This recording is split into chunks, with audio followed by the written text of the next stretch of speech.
लोगों ने पिछली वीडियो में देखा था कि हम लोगों ने समानता का अधिकार पूरा पढ़ लिया। समानता के अधिकार में क्या क्या प्रावधान थे वो सारे के सारे मैंने आर्टिकल 18 तक पढ़ लिए थे। आज हम लोग पढ़ रहे हैं आर्टिकल 19।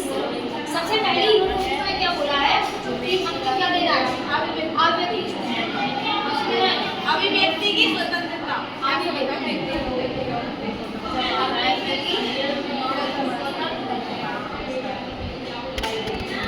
अभिव्यक्ति का मतलब होता है बोलने, ठीक है, आप अपनी बात को बोल सकते हो। इसमें बहुत सारे प्रावधान हैं। पहला झंडा झंडा लहराने की स्वतंत्रता, लहराने की स्वतंत्रता। इसी में दूसरा है प्रेस की स्वतंत्रता, प्रेस की स्वतंत्रता। इसी में आपका आएगा संगठन बनाने की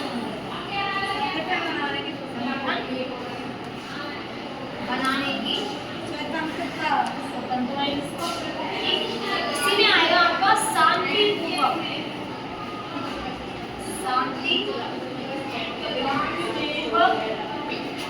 आंदोलन करने। आप आंदोलन शांतिपूर्वक कर सकते हैं, या आप कोई महासभा बना सकते हो, महासभा भी बना सकते हो। और बताओ इसमें और क्या है? देखो, झंडा लहरा सकते हो, प्रेस स्वतंत्रता है, इसमें संगठन बना सकते हो, और आप कर सकते हो बिना हथियार के। किसके? बिना हथियार के। बिना हथियार के, ये नहीं कि आप हथियार एक साथ रख करके आप क्रांति नहीं कर सकते। आप शांतिपूर्वक बिना हथियार के भी आंदोलन इसमें कर सकते हो। ये सारी की सारी स्वतंत्रताएं किसमें दी गई है? अभिव्यक्ति की स्वतंत्रता में दी गई है। और क्या है आपको चारों, आप चाहे तो भारत में कहीं भी किसी भी राज्य में जाकर के शांतिपूर्वक घूम सकते हैं। घूमने क्या करेंगे? घूमने की स्वतंत्रता, ठीक है। और किसी भी स्थान जा सकते हैं। किसी भी स्थान का मतलब ये नहीं है कि आप किसी गैर कानूनी स्थान में चले जाओगे। आप उस स्थान पर जाओगे जहाँ आप लोग, जैसे एक तरीके से बोलेंगे तो पर्यटक, उस स्थान पर आप जहाँ चाहें वहाँ पर भी घूम सकते हैं। ये सारे के सारे आर्टिकल 19 में स्वतंत्रताएं दी गई है, ठीक है। और उसी में तो मुझे हथियार लगाया है, जिसमें आंदोलन करोगे तो आप पूरा भी जला सकते हो, किसी को जलाने की स्वतंत्रता। और आप एक और कर सकते हो, भारत में जहाँ चाहे वहाँ निवास कर सकते हो। निवास का मतलब होता है आप जहाँ चाहे उस क्षेत्र में जाकर के अपना घर बनाइए और वहाँ पर आराम से वहाँ पर रहिए, ठीक है। ये सारी स्वतंत्रताएं आर्टिकल 19 में दी गई है। समझ में आ गया? अभिव्यक्ति का मतलब होता है एक्सप्रेस करना। क्या होता है? एक्सप्रेस करना। आप झंडा लहरा सकते हो, प्रेस की स्वतंत्रता इसी में दी गई है, संगठन बना सकते हो, शांतिपूर्वक आंदोलन भी कर सकते हो, आप महासभा बना सकते हो, आप बिना हथियार के भी आप सभा बना सकते हो, आप आंदोलन कर सकते हो, बिना आप घूम सकते हो जहाँ चाहे, और आप क्या कर सकते हो उसमें निवास स्थान अर्थात निवास भी कर सकते हो। अब आते हैं आर्टिकल 20। इसमें आर्टिकल 20 अनुच्छेद 20। इस अनुच्छेद 20 में क्या दिया गया? 3 प्रकार की स्वतंत्रता दी गई है। 3 प्रकार की स्वतंत्रता दी गई है। इसमें पहली जो बात बोली गई है, इन्होंने कहा था कि एक गलती की एक सजा दी जाएगी। क्या दी जाएगी ना? एक गलती की एक सजा। एक अगर आपने गलती की है तो कानून आपको एक ही सजा देगा, 2 सजा नहीं देगा। एक गलती की एक सजा, एक सजा। इसमें 3 प्रकार की स्वतंत्रता दी गई है। इन्होंने कहा था कि आप एक गलती की सिर्फ एक ही सजा काट सकते हो। दूसरा इन्होंने कहा कि कानून जो है ना, कानून जिस समय आपने जो क्या किया है, क्राइम किया है, उसी कानून का आधार पर आपको क्या मिलेगी? सजा मिलेगी। जैसे आपने जिस समय कोई गलती की तो उसी समय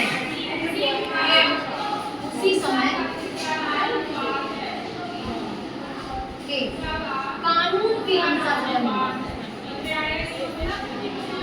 सजा मिलेगी। ओके, जैसे मान लो आपने अभी कोई गलती की है, उसके बाद कानून चेंज हो जाए या बदल जाए, तो ऐसा नहीं होगा कि आपको उस कानून के हिसाब से सजा, या आपने अभी गलती की तो आपको पीछे वाले कानून से आपने जो गलती की उस समय जो कानून है आपको उसी के अनुसार क्या दी जाएगी? सजा दी जाएगी, ठीक है। और तीसरी बात क्या बोलिए, अगर आप कहीं पर क्या है, तो कैद में, तो कैद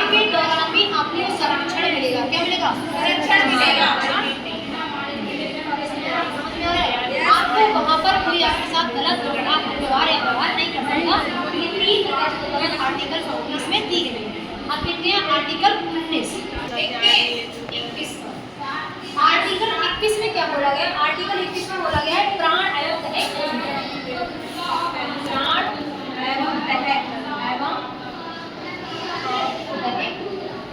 स्वतंत्रता। ठीक है, इसमें क्या आएगा? आप अपनी स्वेच्छा से आत्महत्या भी नहीं कर सकते, आपको प्राण और दहेज की क्या है स्वतंत्रता है। ठीक है, और इसी में आता है क्या, जो हम लोग ऐसे वोट डालो चालान करते हैं, चालान गाड़ियों किसके, गाड़ियों के चालान, और जो हेलमेट वाला हेलमेट तो हेलमेट तो नहीं पहनते ना, हेलमेट लेकिन रखनी चाहिए।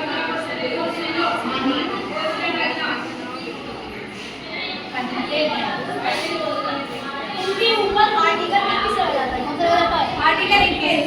क्योंकि आपको विभाग का अधिकार है कि भाई प्राण और दहेज की स्वतंत्रता है, लेकिन आप गाड़ियों का चालान होगा और अगर आप हेलमेट लगा के नहीं जा रहे हो तो इसका मतलब आप आर्टिकल 21 का क्या कर रहे हैं? उल्लंघन कर रहे हो। तो आर्टिकल 21 में क्या दिया गया है? प्राण और दहेज की स्वतंत्रता।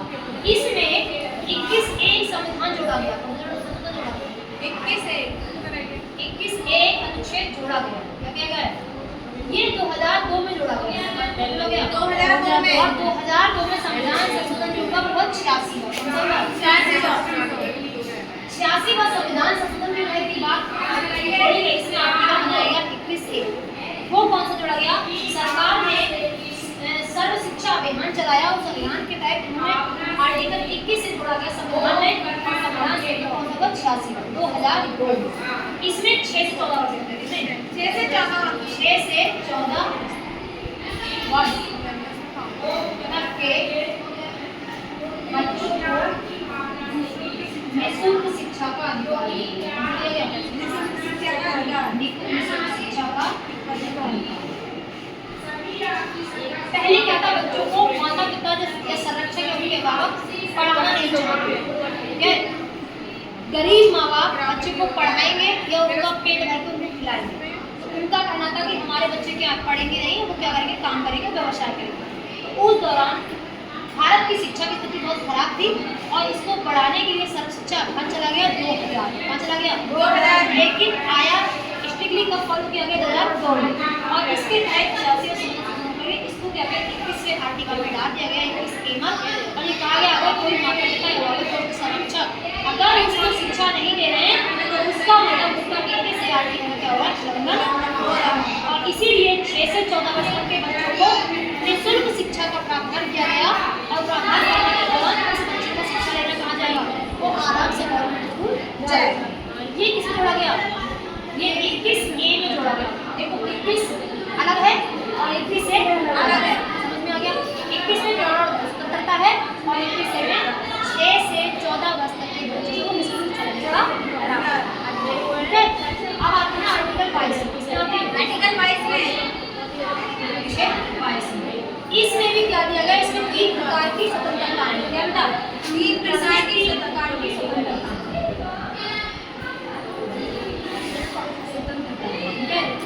इसमें पहली स्वतंत्रता क्या है? व्यक्ति को एक तरीके से क्या होगा? गिरफ्तार, अगर आपको कोई गिरफ्तार करने आ रहा है तो आपको कारण जारी से स्वतंत्रता है। क्या है? जैसे आपका वारंट कटा गया। क्या बेटा?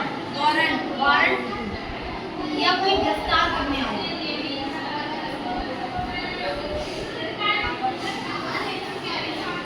गिरफ्तार करने आया तो आप उस अधिकारी से पूछ सकते हो भाई हमको किस बेस पर हम गिरफ्तार कर रहे हैं। आपको वारंट का कारण जानने की क्या है? स्वतंत्रता दी है। वारंट का कारण जानने की किसकी? हाँ, आप उसको पूछ सकते हो। क्या कर सकते हो? आप पूछ सकते हो कि हमको किस बेस पर गिरफ्तार करने आए हो या हमको क्यों गिरफ्तार कर रहे हो।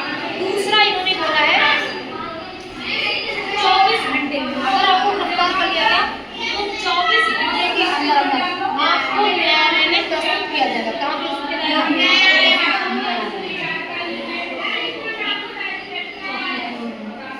24 घंटे के अंदर आपको न्यायालय में या जज के सामने पेश किया जाएगा और आपका बयान वहाँ पर लिया जाएगा। ये आपको किस प्रकार की स्वतंत्रता इसमें दी गई है आर्टिकल 22। तीसरा है कि आप अपनी मर्जी का, अपनी इच्छा के साथ कर सकते हो वकील रख सकते हो। तो ये आपको ये बात का पता है कि आप भले कैदी हो या कुछ भी हो, लेकिन उस समय भी आपसे आपको अपनी इच्छा अनुसार वकील रखने की पूरी स्वतंत्रता दी गई है। इस तरीके से हमारे आर्टिकल 22 में क्या बताया था? पहली बात, आप वारंट का कारण जान सकते हो। दूसरी बात, आप क्या कर सकते हो, न्यायालय में 24 घंटे के अंदर आपको प्रस्तुत किया जाएगा। अगर नहीं कोई प्रस्तुत कर रहा है या आपके साथ टॉर्चर कर रहा है या कुछ और भेदभाव या कुछ भी हो रहा है, तो आप अपना इस अधिकार को मांग सकते हो, ठीक है, या आप न्यायालय में जा सकते हो। तीसरा आपका है कि आप अपनी पसंद का वकील भी रख सकते हो। इस प्रकार के आर्टिकल 22 यहाँ पर क्या होता है, कंप्लीट है। इसके अगले कौन सा आएगा? शोषण के विरुद्ध।